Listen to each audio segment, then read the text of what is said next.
Still taking the bus? My brother said it loud enough for the whole table to hear. Laughter broke out around me. Forks clinked. My father shook his head, amused. My mother sighed, embarrassed not for me, but for the fact that I dared to exist in their polished world without the gloss they demanded. I didn't answer. I chewed my food, swallowed, and smiled. That was my mistake once, answering, explaining, defending myself. Tonight I kept silent, because silence, I've learned, is a blade sharper than any retort. It wasn't always this way. I used to be the disappointment, the one without the promotion, without the house, without the designer clothes. The one who still took the bus while my siblings drove shiny cars bought half with my father's help. When I struggled, they mocked. When I succeeded, they minimized. And the cruelest betrayal? It wasn't just their words. It was how they made me believe I was less. How they laughed at my empty pockets without ever seeing how much of their success was built on my quiet sacrifices, covering their debts, loaning money that was never repaid, picking up the pieces they left behind. I had given them my loyalty. They gave me their scorn.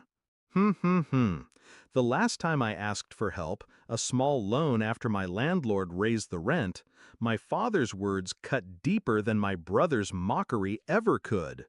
We don't invest in failures. Failures?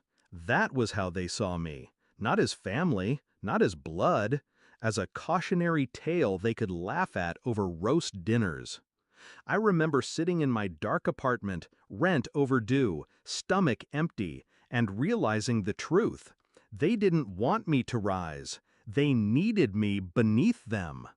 That was the night I stopped asking. That was the night I started building. I worked quietly, ruthlessly. I took jobs nobody else wanted. I learned skills in the dead of night. I invested in things they mocked, because they were too blind to understand value before it gleamed in front of them.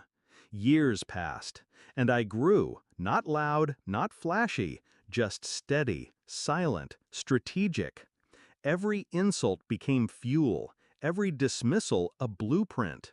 I promised myself, when the day came, I wouldn't tell them I'd won.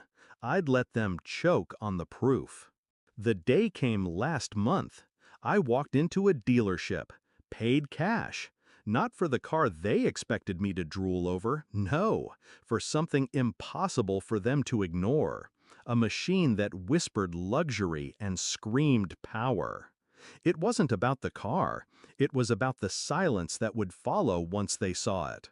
And I bought more than a car. I bought the apartment too. The kind of place with glass walls that caught the city lights, marble floors that echoed power, and a view that swallowed the skyline whole.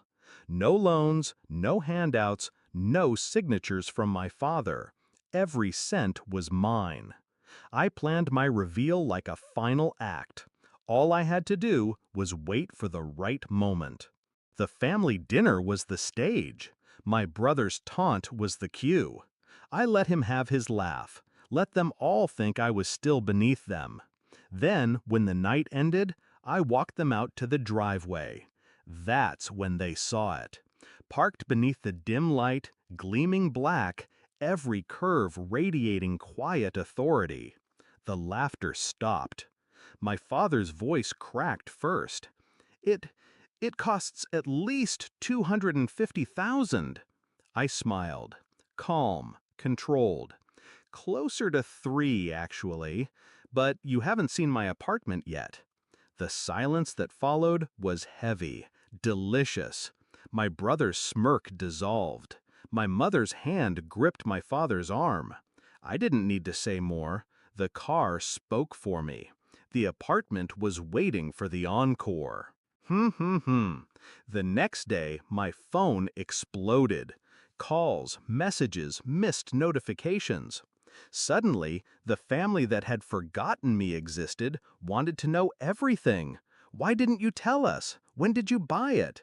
You should have let us help you choose. Your father wants to see the apartment. Help me choose? See the apartment? Now they want it in when all they ever gave was out? I ignored most of the calls, answered one or two, just to let my silence drip through the line. Because silence, again, is sharper than words.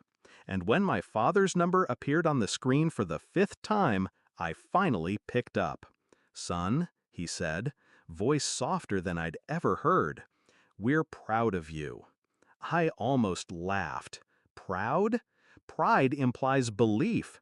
They didn't believe in me. They believed I was nothing, until I proved I was everything. So I gave him my final line. Quiet, sharp, irrefutable. "No, Dad, your surprise." Then I hung up. I drive that car every day, not for speed, not for luxury, but for the silence it brings when people who once mocked me see me glide past. And in the reflection of the glass walls of my apartment, I see the truth. I didn't win because I proved them wrong. I won because I stopped needing to prove anything at all.